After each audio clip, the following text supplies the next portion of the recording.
자, 요한복음 2장 1절부터 11절입니다. 요한복음 2장 1절부터 11절 같이 읽겠습니다. 사흘째 되던 날 갈릴리 가나에 혼례가 있어 예수의 어머니도 거기 계시고 예수와 그 제자들도 혼례의 청함을 받았더니 포도주가 떨어진지라. 예수의 어머니가 예수에게 이르되 저들에게 포도주가 없다 하니 예수께서 이르시되 여자여 나와 무슨 상관이 있나이까? 내 때가 아직 이르지 아니하였나이다. 그의 어머니가 하인들에게 이르되 너에게 무슨 말씀을 하시든지 그대로 하라 하니라. 거기에 유대인의 정결 예식에 따라 두세 통 드는 돌 항아리 6이 놓였는지라. 예수께서 그들에게 이르시되 항아리에 물을 채우라 하신즉 아기까지 채우니 이제는 떠서 연회장에게 갖다 주라 하시매 갖다 주었더니 연회장은 물로 된 포도주를 맛보고도 어디서 났는지 알지 못하되 물떠온 하인들은 알더라. 연회장이 신랑을 불러 말하되 사람마다 먼저 좋은 포도주를 내고 취한 후에 낮은 것을 내거늘 그대는 지금까지 좋은 포도주를 두었도다 하니라. 예수께서 이 첫 표적을 갈릴리 가나에서 행하여 그의 영광을 나타내심에 제자들이 그를 믿으니라. 아멘. 믿음이 어디서 생겼어요? 하나님께서, 우리 예수님께서 당신의 영광을 나타내실 때, 무엇을 통해서? 표적을 통해서 하나님의 영광을 나타내실 때 그를 믿었더라. 제자들이 언제부터 따랐어요? 그 전부터 따랐습니다. 베드로, 요한, 야고보 다 기타 등등 12제자들이 먼저 따랐고 제자들과 함께 지금 가나라고 하는 도시에 혼인잔치집에 간 거예요. 거기서 그를 믿었다는 겁니다. 표적을 보고 믿었다는 겁니다. 단지 신기한 일이 아닙니다. 메시아가 오시면 이런 현상이 있다는 것을 아는 겁니다. 특별히 예수님께서 처음 공생애를 시작하면서 기적을 일으키실 때 다른 것이 아니라 물이 포도주가 되게 하셨다는 것이 무엇을 의미하는 것이겠습니까? 1500년 전 모세가 이집트에서 이스라엘 백성들을 이끌고 나올 때 애굽에 가한 하나님의 심판 표적이 뭐였습니까? 강물이, 나일강이 통째로, 우물들이, 강물들이 통째로 피가 되어버린 겁니다. 붉은 피의 강이 되어버린 거예요. 실제로 혈액의 성분을 가졌는가? 그건 몰라요. 그러나 하나님은 거대한 한 사람 안에 신체 일부분에만 변화를 주시는 기적을 행하실 수 있는 분이 아니고요. 그게 제한되는 분이 아니에요. 강을 통째로, 애굽에 있는 모든 우물들을 통째로 전부 피로 바꿔버리신단 말이에요. 붉은색으로 가득하도록 만들어버린 겁니다. 그러니까 붉은 액체 속에서 생명들이 살 수가 없으니까 물고기가 다 죽어서 떠오르고 어부들이 그냥 그물 던져봐야 소용없는 죽은 썩은 고기만 나오는 겁니다. 그런 심판이 있었죠. 그런데 그 피가 뭐냐 이거죠. 예수 그리스도의 역사 중에서 가장 중요한 표적은 바로 피입니다. 당신 자신이 3년 뒤에 십자가에 달려 인류를 구원하시기 위해서 흘리실 피, 그것을 이미 1500년 전, 예수님이 이 땅에 오시기 1500년 전에 나일강에서 보여주신 겁니다. 우리들에게는 구원이지만 원수 마귀에게는 심판인 거죠. 십자가가 우리에게는 생명이요 구원이지만 사탄의 세력, 어둠의 세력, 흑암의 세력에게는 엄청난 저주요 지옥 멸망을 선포하는 겁니다. 할렐루야. 그래서 첫 번 표적을 피로 시작하셨던 하나님의 역사, 출애굽 때, 그리고 예수님께서 진정한 출애굽, 인류 전체의 출애굽을 시작하시는 첫 번째 표적이 물이 변하여 포도주가 되게 하는, 피가 되게 하는, 예수님의 보혈을 상징하는 포도주가 되게 하는 이적이었다는 것입니다. 여러분, 우리가 가장 기뻐해야 될 일은 단지 내 삶 속에 일어나는 여러 가지 좋은 선물들이 아니라 바로 예수께서 나를 위해서 희생해 주신 그것이 가장 큰 기적이고 가장 큰 선물이고 그거보다 더 귀한 선물은 이 우주 안에 없다는 사실입니다. 우주를 통째로 내게 안겨다 줘도, 별 몇 개를 내게 따다 줘도 예수 그리스도의 피 한 방울보다는 내게는 못한 것입니다. 나를 영생에 이르게 하고 지옥을 피할 수 있도록 만들어주는 최고의 하나님의 선물은 예수 그리스도의 십자가에 썰리신 보혈입니다. 하나님의 피, 생명을 주시는 하나님의 피, 이것이 가장 귀한 것이죠. 그래서 표적이라고 하는 것, 모세 때 그리고 예수님의 공생의 첫 번 표적 때 물이 변하여 포도주 되고 물이 변하여 피가 되게 하는 이런 역사인 것이죠. 이 신비한 비밀을 이해할 수 있어야 합니다. 역사를 관통해서 주님은 일관되게 예수 그리스도의 보혈이야말로 너희들에게 가장 귀한 선물이고 너희들이 가장 사모해야 할, 가장 감사해야 할 하나님의 선물이다 하는 말씀을 하고 있는 겁니다. 이 땅에서 주어지는 것은 그 기쁨 잠시입니다. 새 집을 얻으면 한 달 기쁨이 있고 그런 말 있잖아요. 예.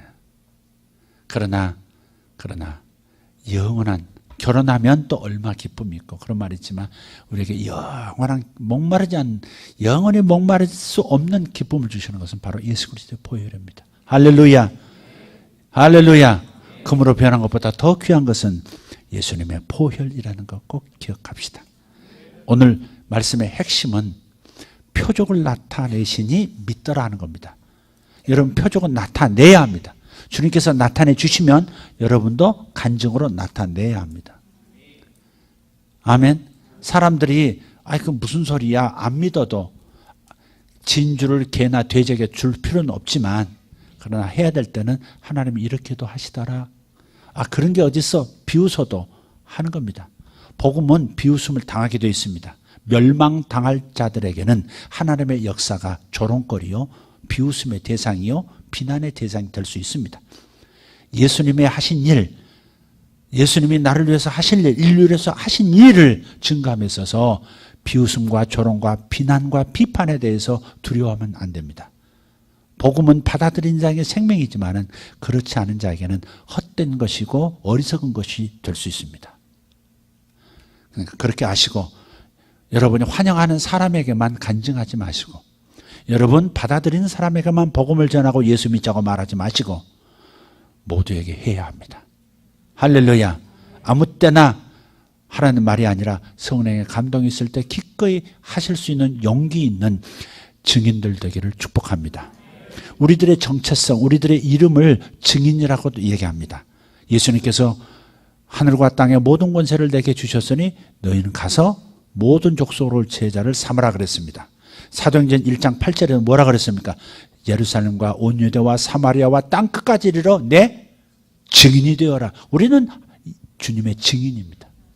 우리는 주님의 증인입니다.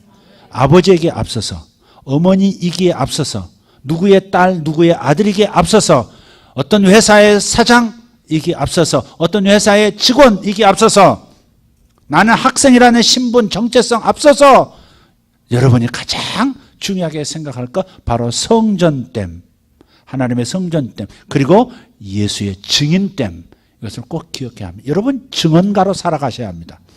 증인들입니다. 증인들. 하나님을 경험한 사람은 증인으로서 하나님께서 소환합니다. 당신 봤지요? 나오시오. 이렇게 나오란 말이에요. 심판을 위해서 나오란 말이 아닙니다. 증거하라고. 예수님은 죄인으로 죽었습니다. 로마 최고 법정, 이 땅의 최고 법정, 당시 최고 법정이 로마 법정입니다. 로마 법정에서 황제의 이름으로 예수는 죄인이라고 죽였습니다. 그런데 예수님은 살아나셨고, 살아나셨다는 말은 죄인이 아니란 말이죠. 그래서 우리는 예수님을 변호하는 증인으로 세상에 파송되는 겁니다. 예수는 죄인이 아니었다, 이게. 우리를 위해서 대신 죽어주신 의인이었다. 이걸 증언하는 사람으로 우리를 불러주신 겁니다. 나를 복 주시는 분, 나를 잘되게 해주시는 분, 내 미래를 보장하시고 명품 가문으로 만들어주시는 분, 하나님께서 나를 위해서 그걸 해주신다면 감사한 일이지만 우리는 그것에 치심할 게 아니고 우리들의 초점은, 우리들의 부르심이 뭐냐 하는 겁니다. 하나님과 나 사이의 부르심이 뭐예요? 세상에서 내가 하나님을 증언하는 증인이라 이 말이에요. 증인이 되려면 봤습니다, 들었습니다, 경험했습니다, 내가 맛봤습니다, 내가 경험했습니다, 이것이 있는 사람이 증인이 될 수 있습니다. 하나님이 소환하는 법정에 여러분 기꺼이 나오셔서 증언하셔야 합니다. 내가 이렇게 과거에는 참 쓴물, 마라 같은 인생이었는데 하나님께서 내 마음을 단물처럼 만들어 주셔서 이제는 내 아내가 내 마음에서 단물을 먹는다오, 내 자식들이 과거에는 이 아비의 마음에서 쓴 것만 먹었었는데 이제는 탄물을 마시게 되었답니다. 이 쓴물을 탄물로 만들어주신, 맹물 같은 인생을 포도주 같은 달콤한 인생으로 만들어주신 이 바로 예수님이십니다. 그렇게 증인이 되셔야 합니다. 아멘입니까? 이번에 이사하는데 이틀 전에, 하루 전인가요? 하루 전에 청소팀을 불러서 청소를 좀, 보통 청소 한 번씩 하지 않습니까? 근데 그분이 이제 청소를 보니까 이렇게 약간 이렇게 신뢰는 안 가더라고요. 남자분이 사장님이신데 처음부터 거짓말을 좀 했고, 처음에는 뭐 그 액수로 하겠습니다 했는데 와서는 이건 추가입니다, 이건 추가입니다, 창문 이쪽 추가입니다, 창문 이렇게 많네요, 그럼 추가 10만 원입니다, 이런 식으로 하는 팀이 있잖아요. 이사할 때 열받지 않습니까? 누구한테 10만 원도 100만 원도 기꺼이 좋은 일은 내놓지만 이렇게 살짝 속임수 아닌 속임수를 써서 더 이렇게 하는 사람 보면 단돈 10,000원이라도 주기 아깝잖아요, 솔직히. 그죠? 안 그래요? 저만 그러나요? 그래서 결국은 10만 원에다가 추가로 또 냉장고를 닦는데도 또 추가로 붙이고, 그래 나중에 또 내려가 가지고 말씀하신 것보다 평수가 더 넓습니다 해서 또 추가로 또 받고, 대략 60평, 50평 그렇게 말하지 51평입니다 이렇게 얘기하지 않잖아요. 그러니까 내려가 가지고 기어이 또 물어가지고 3평이 더 맞는데 줄여서 말씀하셨으니까 요 3평 값은 따로 받아야 되겠습니다. 그러고서 다 챙겨갈 건 다 챙겨갔어요. 우리들이 검사해야 되죠, 마지막으로. 근데 검사하기도 전에 우리 오기 전에 약을 뿌려놨으니까 못 들어갑니다. 문을 잠궈놓고 가버렸어요. 들어가면 안 된대. 문 열면 안 된대. 나중에 보니까는 바닥도 구정물도 있고 이쪽도 뭐도 있고 좀 그런 거예요, 이게. 여지껏 우리 이사하면서 청소 부탁했지만 이렇게 못한 팀은 처음이었어요. 근데 가면서 이분이 뭐라 그러냐면 들어가지 마십시오, 내일 들어가십시오 그래 놓고, 이사할 때 들어가시면 됩니다 그래 놓고 저희한테, 저는 크리스찬이기 때문에 거짓말을 절대 하지 않고 정직하게 합니다. 그 말을 안 했다면 얼마나 좋을까. 난 예수 믿기 때문에 이렇게 말하는 거 아닙니다. 그냥 행실로 보이는 겁니다. 그것이 참된 증언입니다. 증언. 정말 나를 보고 감탄할 때 무엇이 당신을 그렇게 만들었습니까? 과거에 당신이 회사에서 보여준 모습과 요즘 당신이 우리에게 보여주는 모습은 전혀 다른 모습입니다. 딴 사람이 된 것 같습니다. 비결이 뭡니까? 라고 물었을 때 그때 주님께서 나를 변화시키셨다오, 그렇게 증언하는 겁니다. 여러분, 증언은 반드시 하셔야 합니다. 그런데 증인들은 증언할 수 있는 증거들이 있어야 합니다. 이게 법정 용어거든요. 증언이란 말, 증인이란 말은. 그러니까 우리가 하나님의 법정에 소환당한 사람이라는 걸 기억해야 합니다. 왜 하나님이 여러분을 믿게 하신 줄 아십니까? 예수께서 나 같은 죄인도 선택하셔서 용서해 주셨습니다. 내가 이렇게 살 길이 열렸고 내가 내 영혼이 이제는 살고 자유를 얻었습니다. 내가 이렇게 변해가고 있습니다. 이렇게 하나님의 영광을 위하여 하나님 앞에서, 세상 사람들 앞에서 증인되라고 나를 불러주신 겁니다. 그래서 여러분은 그냥 복 받기 위해서 예수 믿는다 그러면 안 됩니다. 단지 복 받기 위해서, 세상이 말하면 잠깐 있다가 사라질 그 복을 받기 위해서 예수 믿는 게 아닙니다.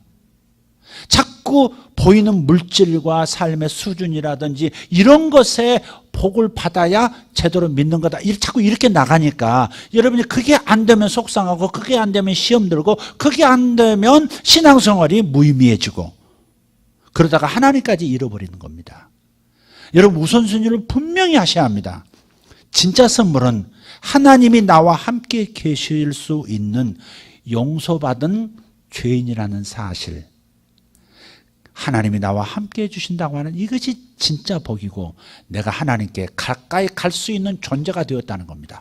과거에는 죄 때문에 하나님께 가까이 갈 수 없는 하나님의 원수였지만 이제는 하나님께 언제든지 나가서 아빠 아버지요, 아빠 아버지요 이렇게 부를 수 있는 가족이 되었다는 사실, 이게 복이고, 바로 그 증거들이 나타나는 것들을 가지고 세상의 증인으로서 살아가는 것이 우리를 부르신 하나님의 가장 제1의 목적입니다.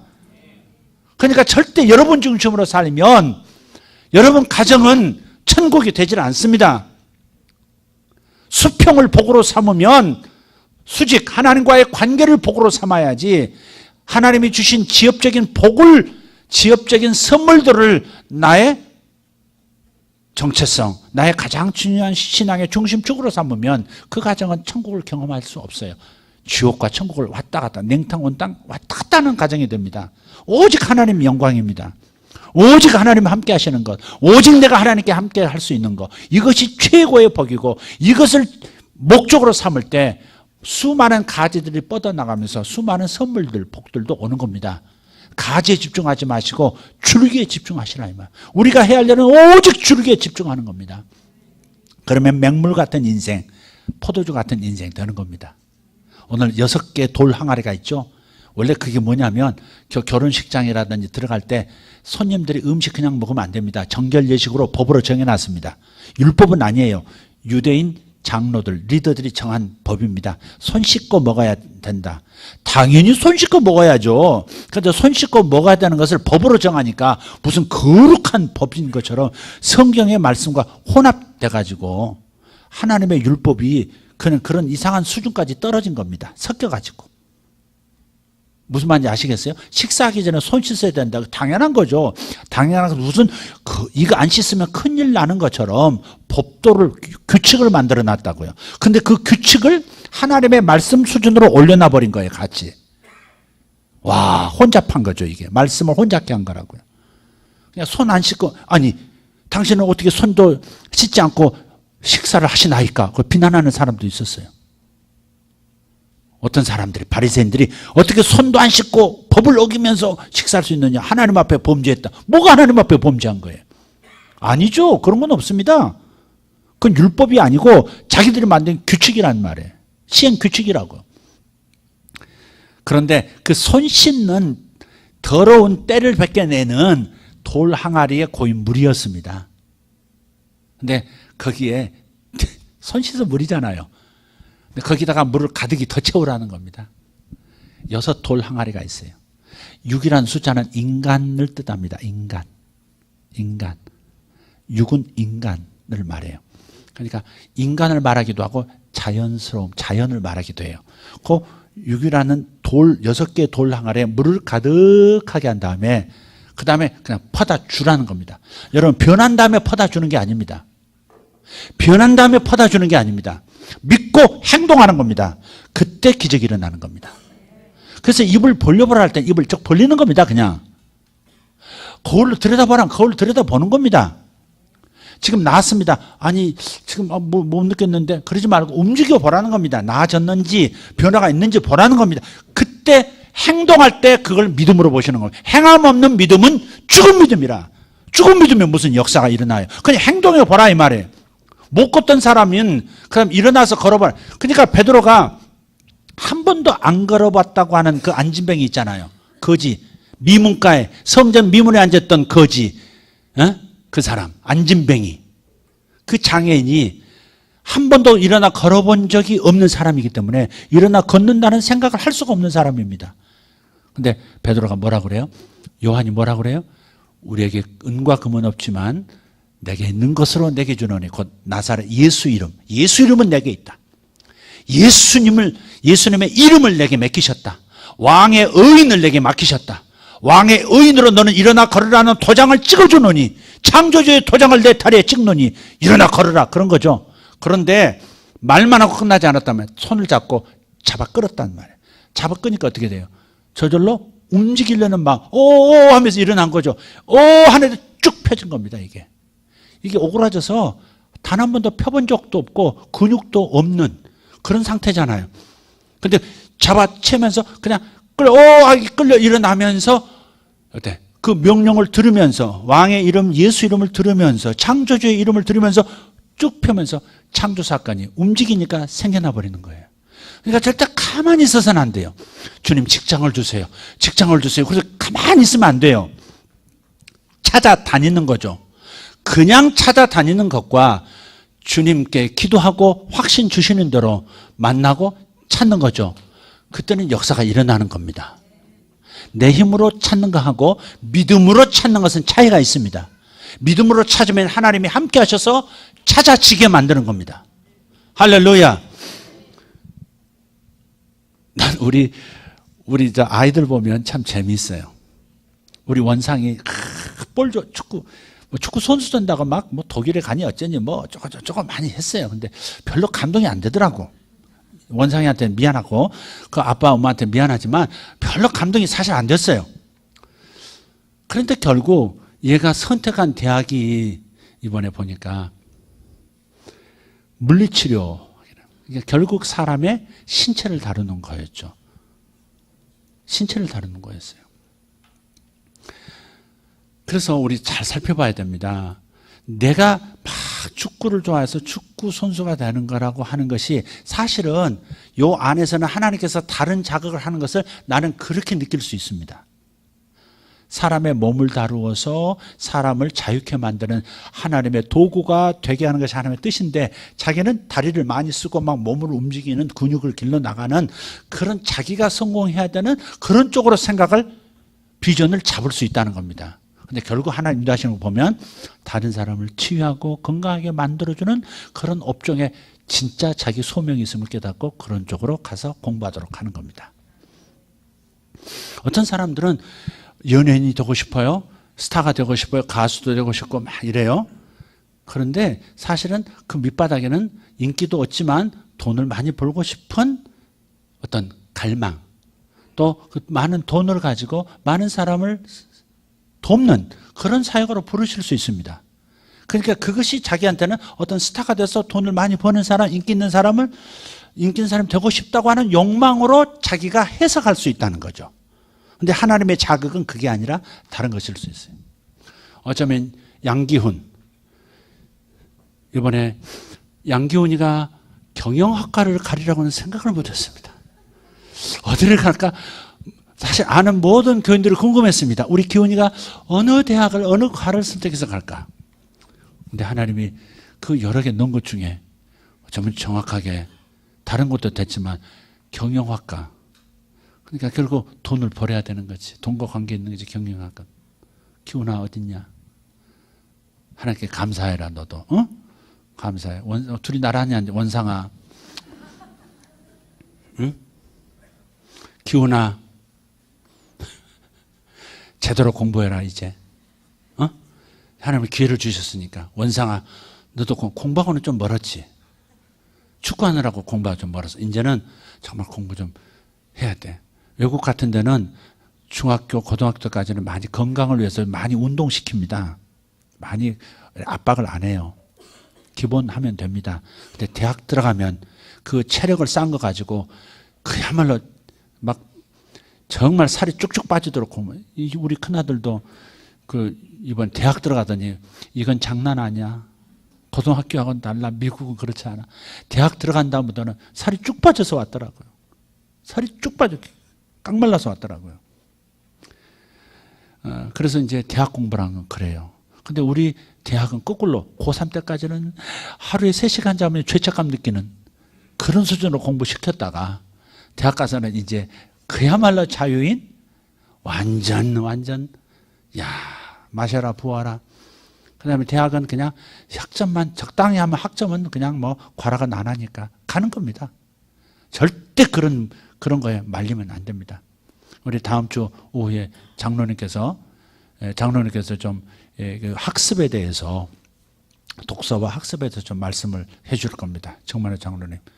정말의 장로님이 그래도 사업가시지만 원래는 이 대학 제가 알기로는 총장님이 학자 만들고 밑에 제자 삼고 싶어 했던 분이니까 공부를 몇 개 언어 하시죠? 이렇게 잠깐 이렇게 한번 좀 띄우는 것입니다. 다음 강사를. 그러니까 여러분 그럴 때 기름 부음도 오고 그러니까 우리 대학생들 다음 주 오후는 특별히 꼭 참석해서 좀 이렇게 자기의 지성을 좀 넓혀가는 일에 도움을 좀 받았으면 좋겠습니다. 자, 어쨌든 물이 변하여 포도주 되는 겁니다. 기훈아, 너는 맹물 인생 아니다. 달리던 포도주 인생이다. 원상아, 그 니들만 온 게 아니고 또 어디 왔니? 혜원이가 아니고 누구지? 혜현이 왔니? 왔으면 손을 들어야지. 못 찾으면. 그래, 그 옆에 우리 딸도 마찬가지고. 이번에 다 안착을 잘 했는데, 또 저 혜연은 보니까 그렇게 딴 걸 원했어요. 보니까. 뭐 간호학이 그렇게 좋아가지고 간호학을 그렇게 하고 싶어 하더라고요. 그러더니 그건 안 되고, 오히려 이 에너지 공학인가? 기계 공학인가? 뭐니? 거기가? 너 들어간 학과가 뭐냐고? 에너지 공학. 빨리 말을 해야지. 너 말하는 건 어머니 은사를 받지 말고 아버지 쪽을 받아라. 근데 결국 아버지가 그쪽을 했죠. 원자력 그쪽에 계시니까. 그러니까 결국 그 DNA가 꽃 피우는 거죠. 이렇게. 그러니까 사람이 자기 길을 원해도 자기 길을 결정하고 인도하시는 분은 하나님이세요. 자기는 이런 일을 하고 싶었지만 하나님은 다른 쪽으로 인도하실 때가 있어요. 그래서 내가 원하는 것이 아니야 라고 팽개치지 말고 간과하지 말고 하나님의 부르심이 나도 모르는 사이에 이런 것이 있었나? 빨리 깨닫고 그 방향도 잘 따라가야 됩니다. 이건 흉내만 내고 결국 나는 원하는 거 하고야 말 거야. 그러지 말고 사람이 자기가 지금 마음으로 늘 자극받고 원하는 길만 갈 수가 있나요? 그런 사람 거의 없습니다. 네, 하나님의 뜻을 찾아서 이렇게 가는 거, 인도하시는 걸 잘 찾아서 가는 우리 학생들 됐으면 좋겠어요. 지금 물이 부여나요 포도주라는 역사가 지금 일어나고 있습니다. 더러운 손 씻는 천한 물그릇에서 모든 사람을 즐겁게 만드는 폭발적인 하나님의 역사가 지금 일어나고 있는 겁니다. 여러분 삶에 좋은 일들이 계속해서 일어날 걸 저는 기대합니다. 왜냐하면 여러분이 하나님의 영광을 추구하는 한, 하나님의 임재만을 추구하는 거룩한 진짜 수직적 목적을 놓치지 않는 한 여러분 수평에 있어서 마음껏 부어주시는 포도주 되게 하시는 역사가 있는 겁니다. 할렐루야. 여러분 자기 자신의 마음이 돌 항아리, 사람 손 씻는 돌 항아리 같다는 느낌 있는 분, 여러분 한번 자신을 들여다보세요. 근데 왜 나는 다른 사람처럼 건강하지 못할까? 왜 나는 다른 사람처럼 건강한 마음을 갖지 못하고 이런 어려움을 겪을까? 왜 이런 우울증이 있을까? 왜 이런 두려움에 사로잡힌 사람일까? 왜 나는 사람 만나는 게 두려울까? 왜 나는 남들 말 섞는 게 이렇게 무서울까? 왜 나는 대중 앞에 서는 것이 이렇게 힘들까? 왜 나는 사람 관계에서 자꾸 헤어질까 봐 결국은 잘 대해줘도 결국 나를 버리고 떠나는 일이 반복될까? 왜 나의 마음자리는 왜 이런 사람이 손 씻고 버리는 물처럼 이런 상태가 될까? 오늘 주님께서 말씀하십니다. 돌 항아리를 가득 채운 그 물을 몽땅 모든 사람이 퍼다 마시고 즐거워할 수 있는 하나님의 하늘의 강력한 에너지로 채워서 변화시킬 겁니다. 주여 내 마음을 포도주 같은 존재로 만들어 주십시오. 어떤 사람은 너무 이성적입니다. 차가운 물 같아요. 똑똑하고 분명하고 법을 따지고 제대로 사는 것처럼 항상 말을 그렇게 하지만 재미가 없어요. 다른 사람에게 즐거움을 주지 못합니다. 심지어 가족들도 재미가 없어 합니다. 재미가 없는 아빠 있죠. 재미없는 엄마도 있을 수 있습니다. 재미없는 자식들도 있습니다. 맹물 같아요. 네. 뭐 굉장히 올바로 한다고 하는 것 같은데, 뭐 열심히 한다고 하는 것 같은데, 굉장히 도덕적인 것 같은데, 깨끗한 것 같은데 재미가 없어요. 맹물 같아. 맛이 없어. 같이 있고 싶지 않아. 마시고 싶지 않아. 내 에너지만 뺏기는 것 같아. 그런 사람도 있을 수 있어요. 근데 하나님 말씀하세요. 내 감정, 나를 접하면 꼭 포도주를 마시는 것 같아서 즐거워지는. 여러분, 똑똑하고 선명한 머리를, 이성적 머리를 가진 사람보다요, 느낌을 주는 사람이 중요합니다. 느낌을 주는 남자. 매력 있는, 끌림이 있는 거죠. 느낌이 있는 사람 되기를 여러분 추구하셔야 합니다. 좋은 느낌을 주는 거예요. 마치 마음이 미소를 짓는 것처럼 좋은 느낌을 주는 사람은 같이 있고 싶어요. 가장 싸놨고 언제든지 폭발할 것 같고 건드리면 안 될 것 같고 막 맹물 같고 즐거움을 얻기는커녕 그냥 내 마음까지도 맹물같이 돼버리는 그 사람 접하고 나면 그러면 안 돼요. 여러분 그것 때문에 울어야 합니다. 왜 내 마음이 맹물 같은가? 왜 다른 사람이 내 마음에서 에너지를 길러가고 싶은 즐거움을 길러가고 싶고 재미를 길러가고 싶은 그러한 감정을 고양시켜주는 그런 느낌을 주는 마음이 아닐까? 여러분 이성의 이 강조점을 낮춰야만 감정의 순도가 높아질 수 있습니다. 감정 없이 메마른 교리적 설교, 선명성을 강조하는 그런 말씀의 예리함보다도 세상 사람들이 원하는 것은 내 마음에 기쁨과 행복감과 느낌을 주는 살맛이 나게 만들고 살아있다는 느낌을 주는 그런 감정들, 감정으로 요동치는 그런 영혼들을, 에너지 넘치는 영혼들을 세상은 원하고 있어요. 여러분이 그렇게 되기를 소망하시길 바랍니다. 툭 건드리면 웃음이 나올 수 있는, 미소가 나올 수 있는 사람들 되시길 바라요. 아멘.